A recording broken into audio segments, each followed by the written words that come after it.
سب مل کر ریاست مدینہ کا تحفظ کریں گے. اس پر اگر مکہ والوں نے حملہ کیا ان کو ادموا کریں گے اور ایک ویلفیئر اسٹیٹ قائم ہوگی مدینہ میں. یہ معاہدہ طے پا گیا.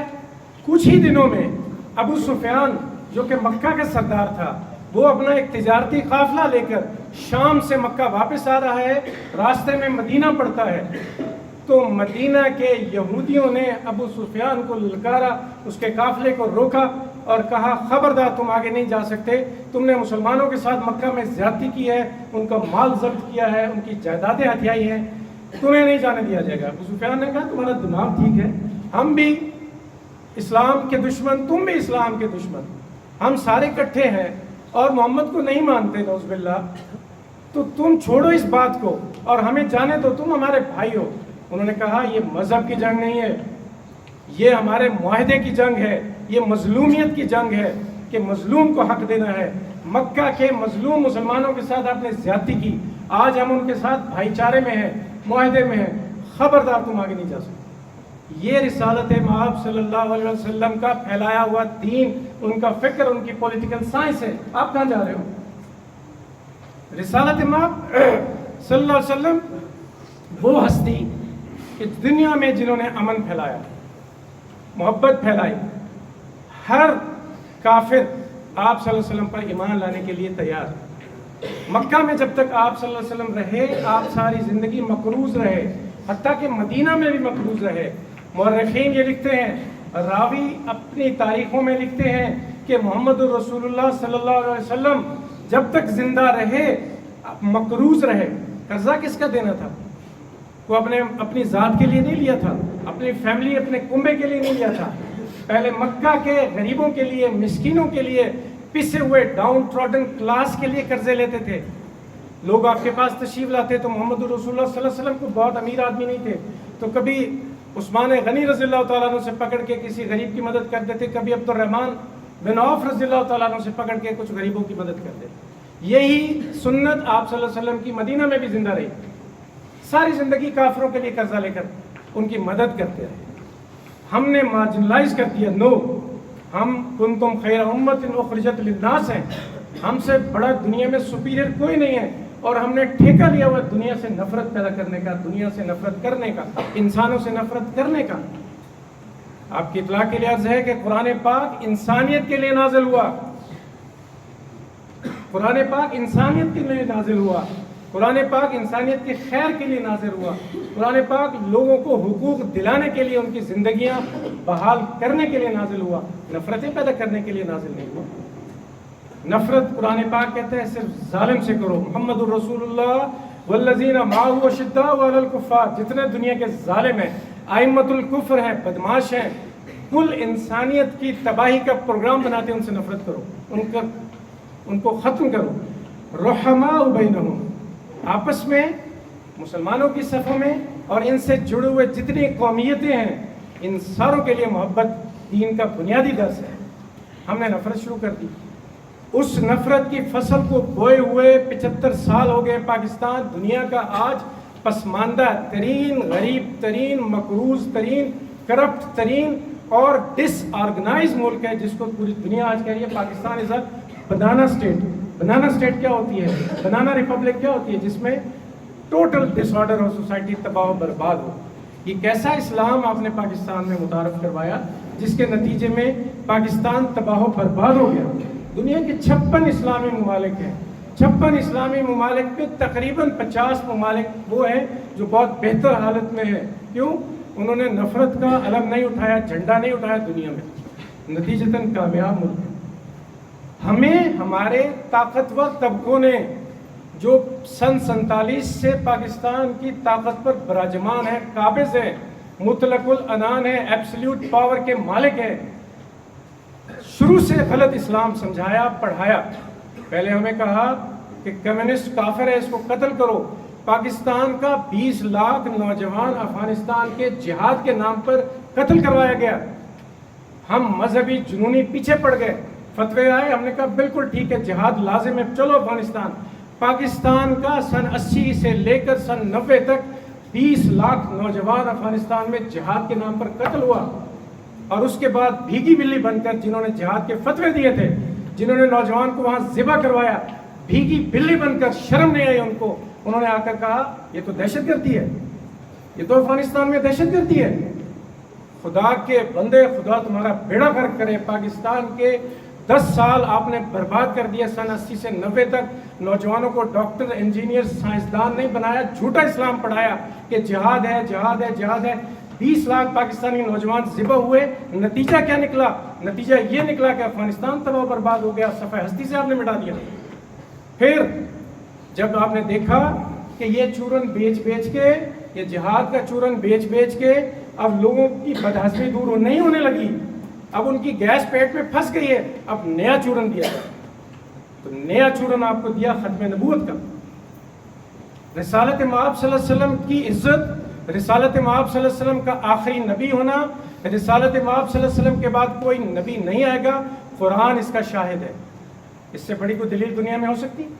قرآن نے واضح لکیر کھینچ دی ہے، اور لوح محفوظ پہ رسالت مآب صلی اللہ علیہ وسلم کا آخری نبی ہونا، آپ کی تقدیس قائم ہونا، آپ کی دنیا میں محبت قائم ہونا اور ویلیڈیٹی قائم ہو جانا کہ رسالت مآب صلی اللہ علیہ وسلم یہ آخری نبی ہے، اس میں کوئی ابہام نہیں ہے، اس میں کوئی شک نہیں ہے، اس میں کوئی دو رائے نہیں ہے۔ قرآن نے واضح کر دیا۔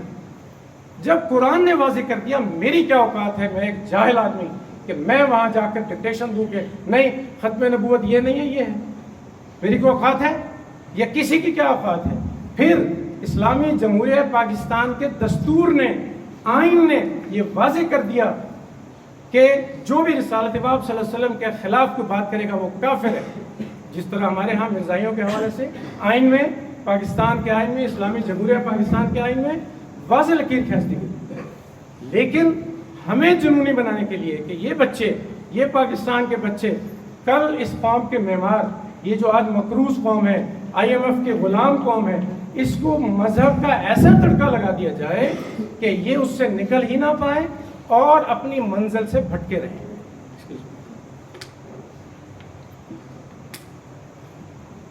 تو آج ہم منزل سے بھٹکے ہوئے ہیں۔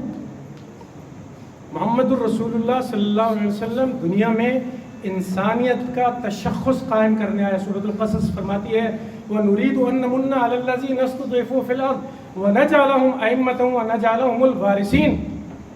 ہم دنیا میں تمہاری عزت قائم کرنے آئے ہیں، تمہاری معیشت قائم کرنے آئے ہیں، تمہیں خوشحالی دینے آئے ہیں، اور تمہیں اپنا وارث، کس کے وارث؟ خدا کے وارث ہیں آپ، خلیفہ ہیں آپ اللہ کے، اللہ کا وارث، اللہ کا خلیفہ آپ کو قرآن بنانا چاہتا ہے، اتنی بڑی آپ کو عزت دینا چاہتا ہے۔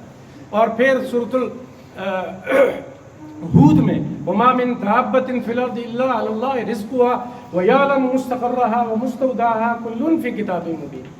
سورۃ الہود واضح طور پر کہہ رہی ہے کہ دنیا کے تمام وسائل، تمام دولت، تمام کھیتیاں، تمام زراعت انسانیت کی بنیادی طور پر ملکیت ہے، یہی اس کے مالک ہے، لیکن ہم غلام ہیں۔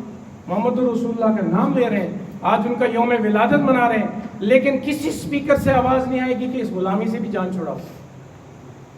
آئیے کسی سپیکر سے آواز، کسی چینل سے آواز آئی کہ غلامی سے نجات دلاؤ۔ محمد رسول اللہ صلی اللہ علیہ وسلم نے جب مکہ میں دین اسلام کا علم بلند کیا، جھنڈا بلند کیا، اور مشرکین مکہ کو، مکہ کے سرداروں کو، جنہوں نے مکہ کے غریب لوگوں کی گردنیں دبوچی ہوئی تھی، ان کی گردنیں چھڑانے کے لیے ان کو للکارا، تو بہت ساروں نے آپ کو قتل کرنے کے نعوذ باللہ منصوبے بنائے، آپ کو تکلیفیں دینے کے منصوبے بنائے۔ رسالت امام صلی اللہ علیہ وسلم کی سیرت پڑھیں، شاب ابی طالب پڑھیں کہ کیا مشکلات آپ صلی اللہ علیہ وسلم کو درپیش آئیں، یا مختلف قسم کے آپ صلی اللہ علیہ وسلم نے جو چیلنجز فیس کیے آپ نے پڑھے ہوئے ہیں، تاریخ میں دہرانے کی ضرورت نہیں۔ بالآخر جب مشرکین مکہ نے دیکھا کہ محمد صلی اللہ علیہ وسلم کسی صورت اپنے سٹانس سے، اپنے پولیٹیکل ڈکشن سے، اپنے سیاسی سٹانس سے پیچھے نہیں ہٹ رہے، اور یہ کہہ رہے ہیں کہ ان مظلوموں کی زندگی آزاد کرو، تو آخری حلبہ انہوں نے کیا اختیار کیا؟ محمد صلی اللہ علیہ وسلم کے پاس وفد بنا کر اکٹھے ہو کر گئے، انہوں نے کہا محمد ہم آپ کی شریعت کو بھی مانتے ہیں، آپ کا کلمہ بھی پڑھیں گے، آپ کی کتاب کو بھی مانیں گے، جو حکم آپ دو گے ہم مانیں گے، ہمارا ایک ایجنڈا ہے، بس وہ ایک ایجنڈا، آپ ایک ہماری بات مان لیں، ہم سارے آپ کے دین پر چلیں گے۔ انہوں نے کہا کیا؟ رسول پاک صلی اللہ علیہ وسلم نے فرمایا، پوچھا کیا؟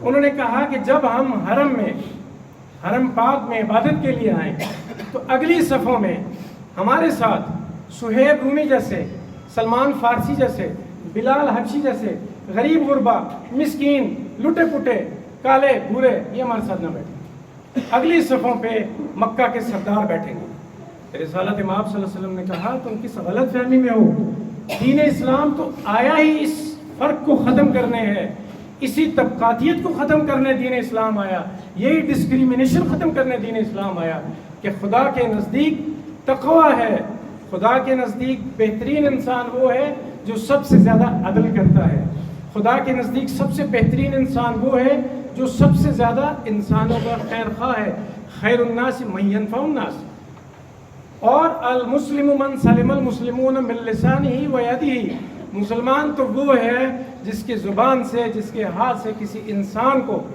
وہاں مسلمان نہیں لکھا گیا کہ اس کے ہاتھ سے کسی دوسرے انسان کو کوئی تکلیف نہ ہو، اپنے بھائی کو تکلیف نہ ہو، کسی دوسرے انسان کو تکلیف نہ ہو۔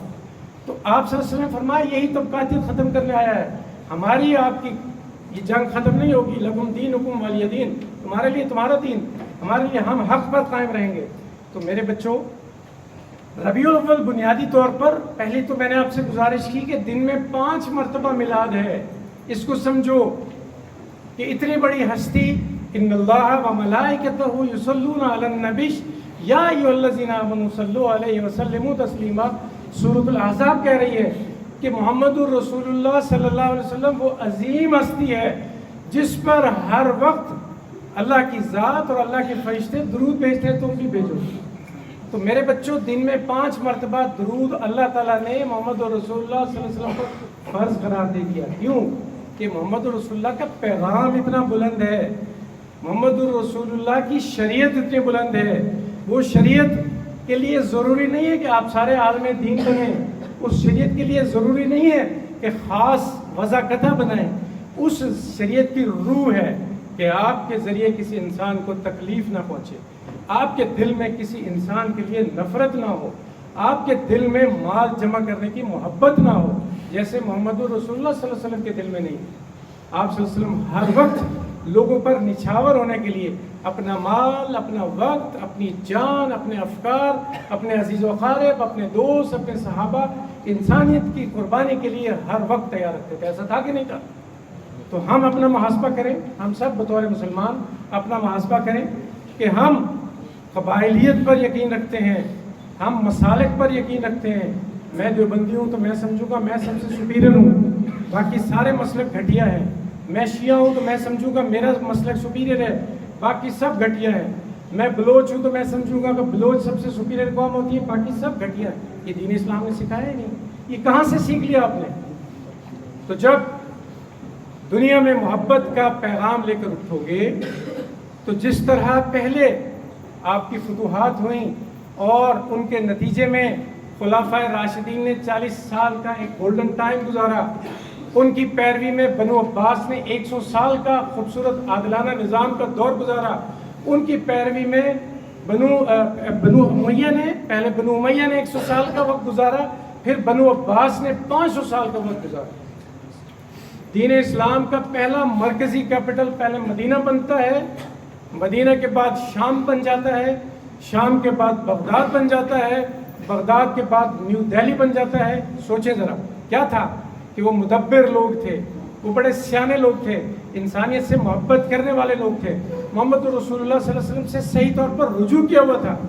جب ان کا رجوع سیدھا تھا تو ان کو دنیا میں عزت ملتی تھی۔ آج آپ کا پڑوسی چائنا دنیا میں کسی سے نفرت نہیں کرتا، نتیجہ کیا ہے کہ چینیوں کی دعوت پوری دنیا میں پھیل رہی ہے، ان کا کاروبار پوری دنیا میں پھیل رہا ہے، چینی پوری دنیا میں پینیٹریٹ کرتے جا رہے ہیں اور کامیاب ہوتے جا رہے ہیں۔ دنیا میں جہاں کہیں آفت آتی ہے چین کا مال پہنچتا ہے وہاں ریلیف کے لیے، جہاں کہیں دنیا میں کمزور ملکوں کو قرضے درکار ہے چینی تجارتی کمپنیاں وہاں پہنچ رہی ہیں۔ ان کا نام بڑا ہو رہا ہے کہ یہ کوئی بڑی عظیم قوم ہے، کسی سے نفرت نہیں کرتے، ان کے درمیان مذہب کی جنگ ہی نہیں۔ یہی فکر، یہی سنت، یہی سیرت مسلمانوں کی ہوا کرتی تھی ایک زمانے میں، جو آج ہم بھول گئے۔ تو نتیجتاً پاکستان میں نفرت پھیلائی گئی، اس نفرت کی بنیاد پر آج ہم انسان آپس میں نفرت کرتے ہیں،